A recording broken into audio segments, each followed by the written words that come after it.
श्रीमद् भगवद गीता सांख्य योग नामक द्वितीय अध्याय प्रारंभ। संजय बोले, उस प्रकार करुणा से व्याप्त और आंसुओं से पूर्ण तथा व्याकुल नेत्रों वाले शोक युक्त उस अर्जुन के प्रति भगवान मधुसूदन ने यह वचन कहा। श्री भगवान बोले, हे अर्जुन, तुझे इस असमय में यह मोह किस हेतु से प्राप्त हुआ? क्योंकि न तो यह श्रेष्ठ पुरुषों द्वारा आचरित है, न स्वर्ग को देने वाला है और न कीर्ति को करने वाला ही है।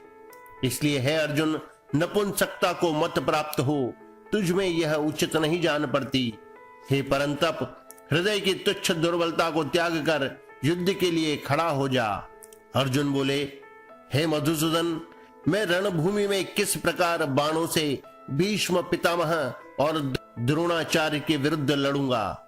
क्योंकि हे अरिसुदन, वे दोनों ही पूजनीय हैं।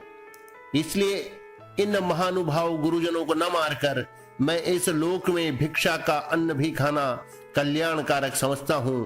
क्योंकि गुरुजनों को मारकर भी इस लोक में रुधिर से सने हुए अर्थ और कामरूप भोगों को ही तो भोगूंगा।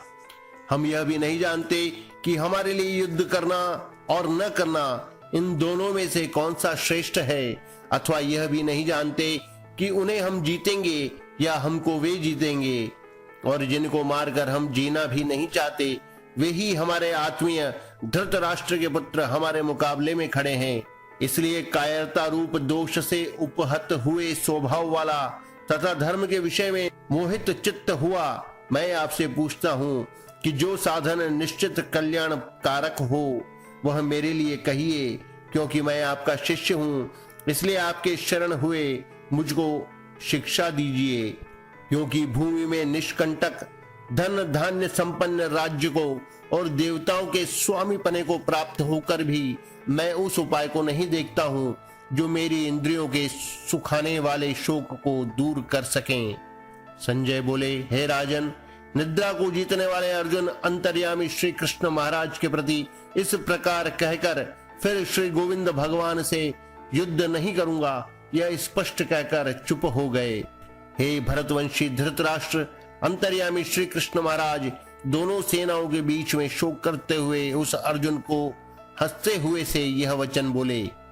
श्री भगवान बोले, हे अर्जुन, तू न शोक करने योग्य मनुष्यों के लिए शोक करता है और पंडितों के से वचनों को कहता है, परंतु जिनके प्राण चले गए हैं उनके लिए और जिनके प्राण नहीं गए हैं उनके लिए भी पंडित जन शोक नहीं करते। न तो ऐसा ही है कि मैं किसी काल में नहीं था, तू नहीं था, अथवा ये राजा लोग नहीं थे, और न ऐसा ही है कि इससे आगे हम सब नहीं रहेंगे।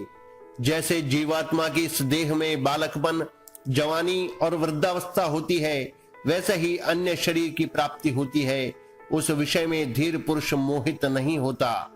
हे कुंती पुत्र, सर्दी गर्मी और सुख दुख को देने वाले इंद्रिय और विषयों के संयोग तो उत्पत्ति विनाशशील और अनित्य हैं। इसलिए हे भारत, उनको तू सहन कर। क्योंकि हे पुरुष श्रेष्ठ, सुख दुख को समान समझने वाले जिस धीर पुरुष को ये इंद्रिय और विषयों के संयोग व्याकुल नहीं करते, वह मोक्ष के योग्य होता है। असत वस्तु की तो सत्ता नहीं है और सत्य का अभाव नहीं है। इस प्रकार इन दोनों का ही तत्वज्ञानी पुरुषों द्वारा देखा गया है। नाश रहित तो तू उसको जान जिससे यह संपूर्ण जगत दृश्य वर्ग व्याप्त है। इस अविनाशी का विनाश करने में कोई भी समर्थ नहीं है। इस नाश रहित अप्रमेय नित्य स्वरूप जीवात्मा के ये सब शरीर नाशवान कहे गए हैं। इसलिए हे भरतवंशी अर्जुन, तू युद्ध कर। जो इस आत्मा को मारने वाला समझता है तथा जो इसको मरा मानता है, वे दोनों ही नहीं जानते। क्योंकि यह आत्मा वास्तव में न तो किसी को मारता है और न किसी के द्वारा मारा जाता है।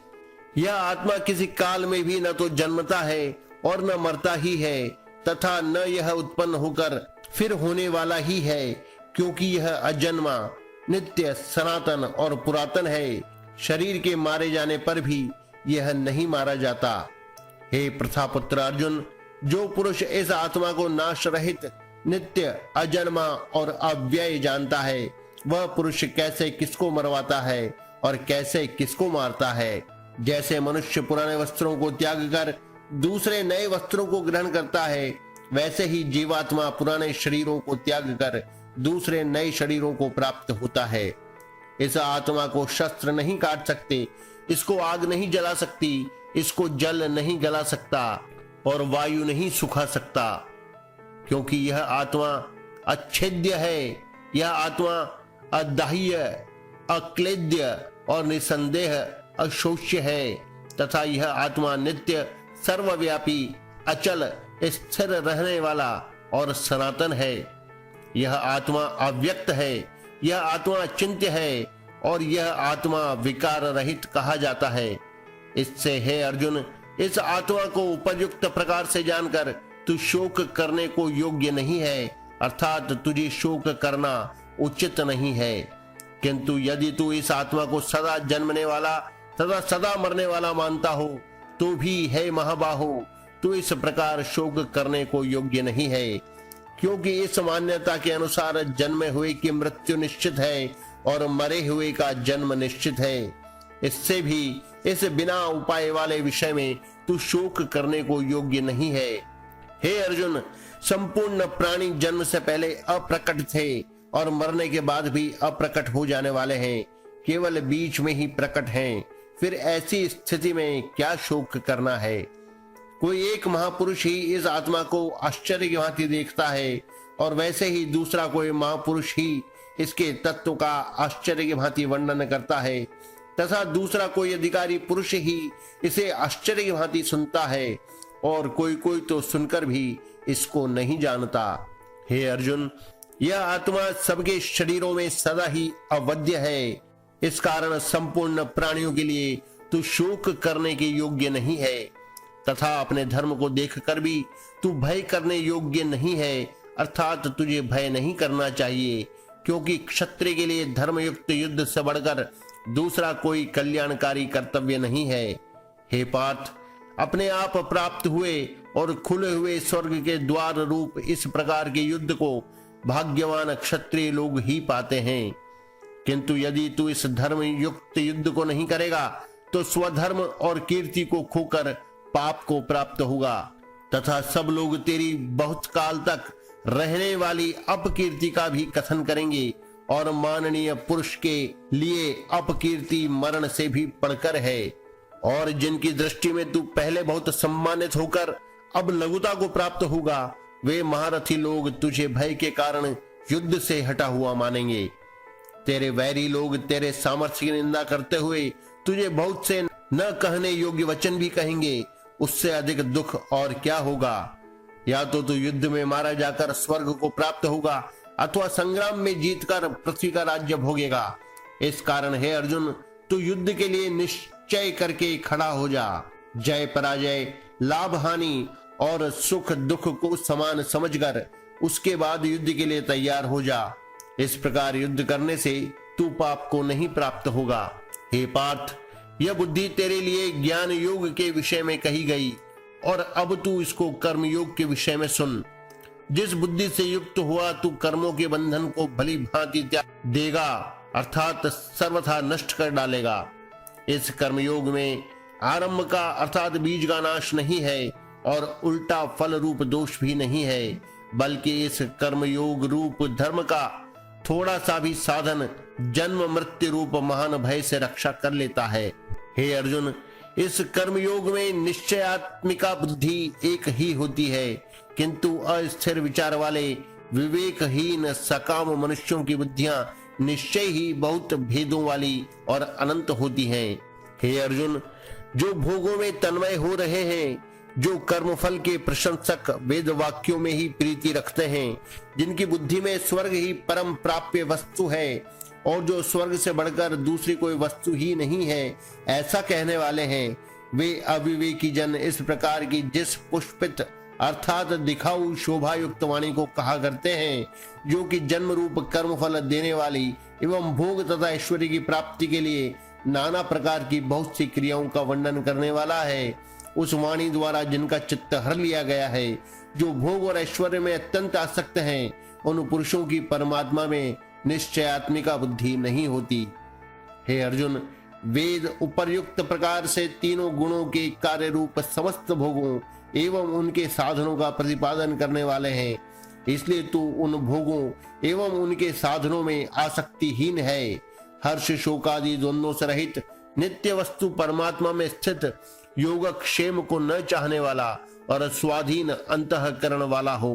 सब ओर से परिपूर्ण जलाशय के प्राप्त हो जाने पर छोटे जलाशय में मनुष्य का जितना प्रयोजन रहता है, ब्रह्मा को तत्व से जानने वाले ब्राह्मण का समस्त वेदों में उतना ही प्रयोजन रह जाता है।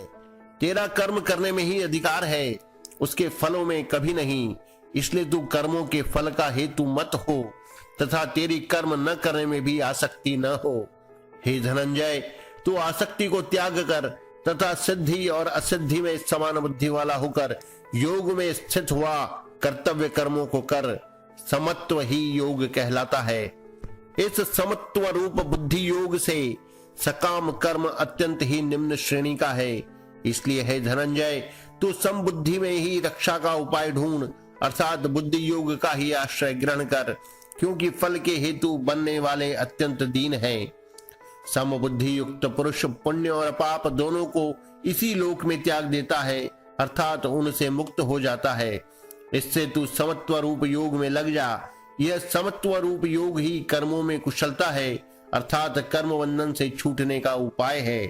क्योंकि समबुद्धि से युक्त ज्ञानी जन कर्मों से उत्पन्न होने वाले फल को त्याग कर जन्म रूप बंधन से मुक्त हो निर्विकार परम पद को प्राप्त हो जाते हैं। जिस काल में तेरी बुद्धि मोह रूप दलदल को भलीभांति पार कर जाएगी, उस समय तू सुने हुए और सुनने में आने वाले इस लोक और परलोक संबंधी सभी भोगों से वैराग्य को प्राप्त हो जाएगा। भांति भांति के वचनों को सुनने से विचलित हुई तेरी बुद्धि जब परमात्मा में अचल और स्थिर ठहर जाएगी, तब तू योग को प्राप्त हो जाएगा, अर्थात तेरा परमात्मा से नित्य संयोग हो जाएगा।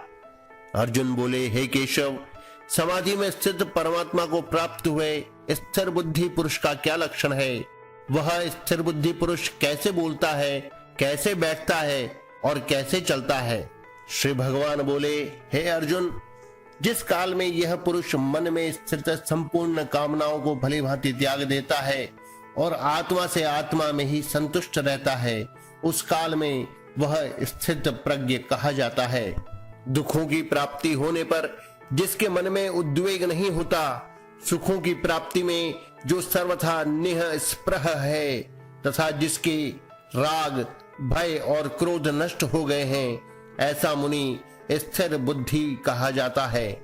जो पुरुष सर्वत्र स्नेह रहित हुआ, उस शुभ या अशुभ वस्तु को प्राप्त होकर न प्रसन्न होता है और न द्वेष करता है, उसकी बुद्धि स्थिर है। और कछुआ सब ओर से अपने अंगों को जैसे समेट लेता है, वैसे ही जब यह पुरुष इंद्रियों के विषयों से इंद्रियों को सब प्रकार से हटा लेता है, तब उसकी बुद्धि स्थिर है, ऐसा समझना चाहिए। इंद्रियों के द्वारा विषयों को ग्रहण न करने वाले पुरुष के भी केवल विषय तो निवृत्त हो जाते हैं, परंतु उनमें रहने वाली आसक्ति निवृत्त नहीं होती। इस स्थित प्रज्ञ पुरुष की तो आसक्ति भी परमात्मा का साक्षात्कार करके निवृत्त हो जाती है। हे अर्जुन, आसक्ति का नाश न होने के कारण ये प्रवथन स्वभाव वाली इंद्रियां यत्न करते हुए बुद्धिमान पुरुष के मन को भी बलात् हर लेती हैं। इसलिए साधक को चाहिए कि वह उन संपूर्ण इंद्रियों को वश में करके समाहित चित्त हुआ मेरे परायण होकर ध्यान में बैठे, क्योंकि जिस पुरुष की इंद्रियां वश में होती हैं, उसी की बुद्धि स्थिर हो जाती है। विषयों का चिंतन करने वाले पुरुष की उन विषयों में आसक्ति हो जाती है। आसक्ति से उन विषयों की कामना उत्पन्न होती है और कामना में विघ्न पड़ने से क्रोध उत्पन्न होता है। क्रोध से अत्यंत मूढ़ भाव उत्पन्न हो जाता है।